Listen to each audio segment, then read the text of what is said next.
The moment you believe we should live ordinary lives and pass away naturally, it's important to recognize that some people choose their own paths to death, while others face unintentional outcomes.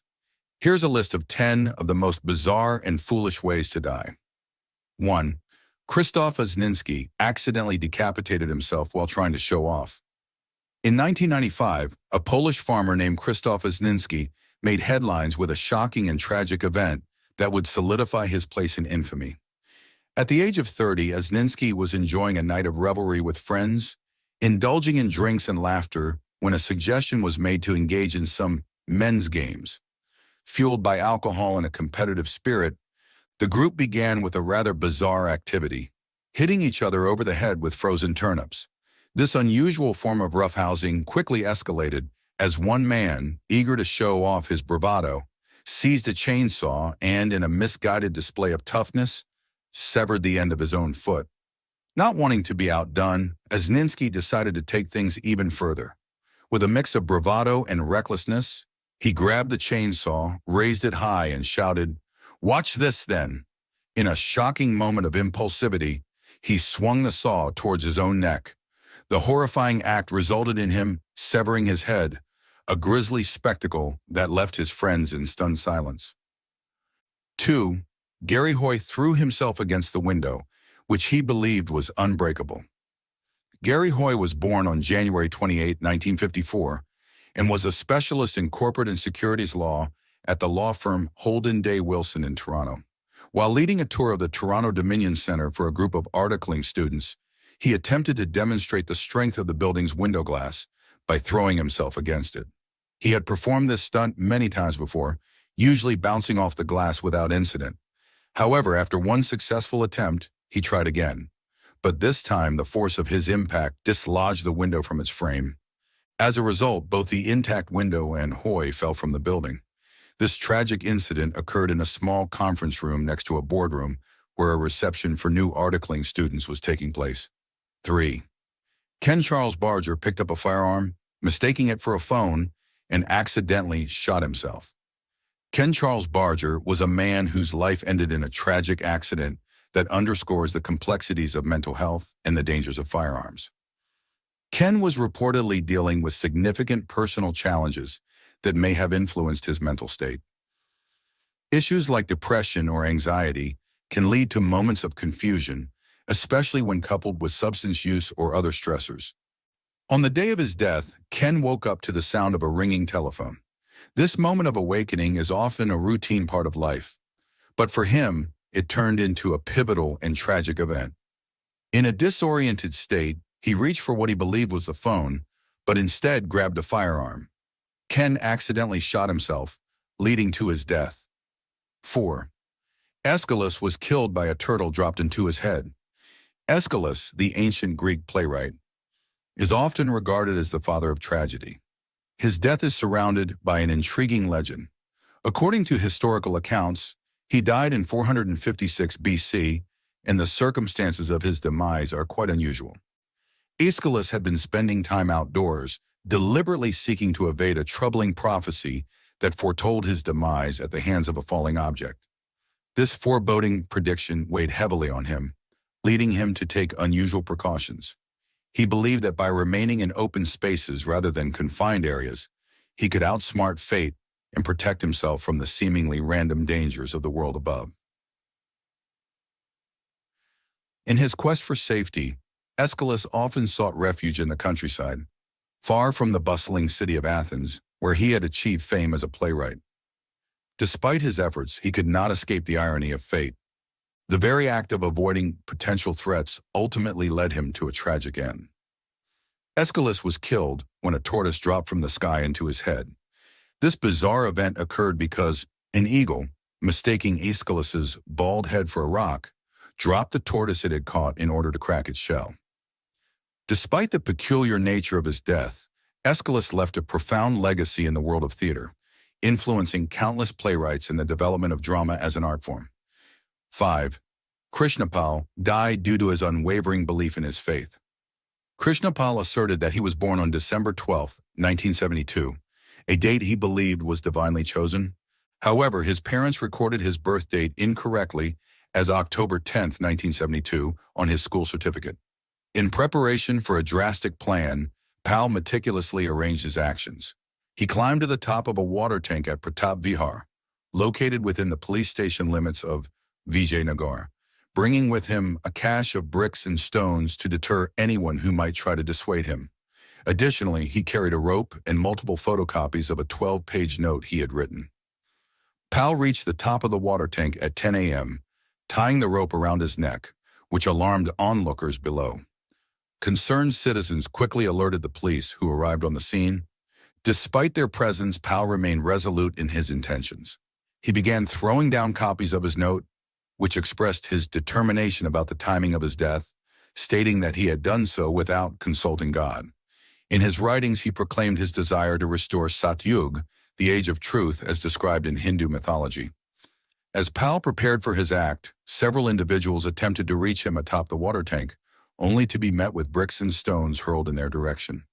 The police, gathered at the site, pleaded with him to descend and abandon his fatal intentions. Ultimately, despite their efforts, Pal's actions led to a tragic conclusion. He was rushed to MMG Hospital, where doctors pronounced him dead. 6. Tycho Brahe refused to use the restroom and ultimately died from a ruptured bladder. This renowned Danish astronomer passed away in Prague on October 24, 1601, just 11 days after attending a banquet hosted by the Bohemian Count of Rosenborg. Tycho Brahe, ever the gentleman, refrained from leaving the table during the hour-long dinner, which ultimately resulted in his bladder bursting and leading to his demise. Johannes Kepler notes in Tycho's observation log that, despite an abundance of food and drink at the banquet, Tycho chose to hold off on relieving himself until he returned home, a decision he was unable to follow through on.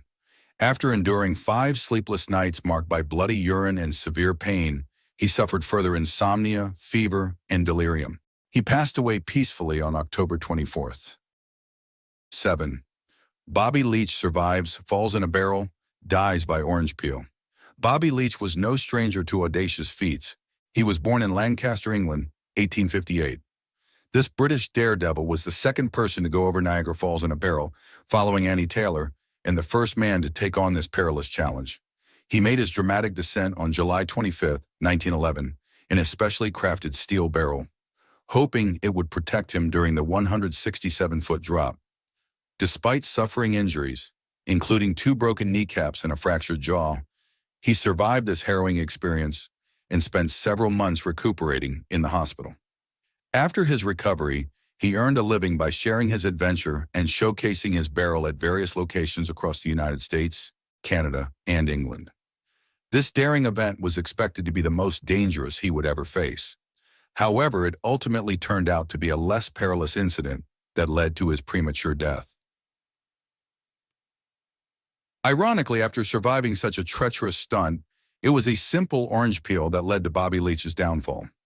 In 1926, while walking through Auckland, New Zealand, he slipped on an orange peel, resulting in a severely fractured leg. What seemed like a minor injury, especially compared to his fall, took a grim turn as complications arose, necessitating the amputation of his leg. Tragically, just 2 months later, he passed away due to complications from the surgery. Today, Bobby Leech's story is one of the most intriguing and ironic narratives connected to Niagara Falls. His daring leap over the falls epitomized danger, yet his demise came from the most trivial of accidents. Despite being undone by an orange peel, Bobby Leech will always be remembered as a daredevil who conquered Niagara Falls in a barrel. 8. James Doyle Jr. died receiving telephone call.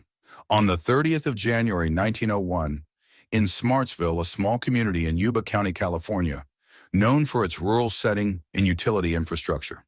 A power line broke due to unknown causes, possibly related to weather conditions or equipment failure. This broken line fell across nearby telephone wires, creating a hazardous situation. When James answered a telephone call, he unknowingly picked up a receiver that was electrically charged due to the contact between the broken power line and the telephone line. The high voltage surged through the phone and delivered a fatal shock. Following the incident, there would typically be an investigation to determine the exact circumstances and causes of the power line failure. as well as to assess compliance with safety regulations. 9. George Spencer died when the point of the eraser pierced his heart. George Spencer. Millet was an American teenager who worked as an office boy at an insurance company in the Metropolitan Life Building in New York City. Born on February 15th, just a day after Valentine's Day, his birthday held a bittersweet significance in the context of this tragic event. In 1909, to celebrate his 15th birthday, a group of stenographers playfully threatened George with the prospect of a birthday kissing spree, promising to carry out their playful plan once office hours ended. Later that day, they made their move, launching themselves at the golden-haired boy. Overwhelmed and panicked, George tried to evade the girls but fell to the floor, crying out, "I'm stabbed!" before collapsing unconscious in a pool of blood. In shock at the unfolding tragedy, the office staff called for an ambulance. But sadly, George passed away en route to the hospital. The police initiated an investigation into the circumstances surrounding his death. The playful girls were questioned, and one was even arrested on homicide charges, though she was released shortly after due to insufficient evidence. An autopsy performed by Dr. Labane, the coroner's physician, ultimately clarified the bizarre situation. It revealed that George had not been stabbed in the traditional sense. Instead, the fatal injury was caused by an ink eraser, a small knife-like tool he had placed in his shirt pocket.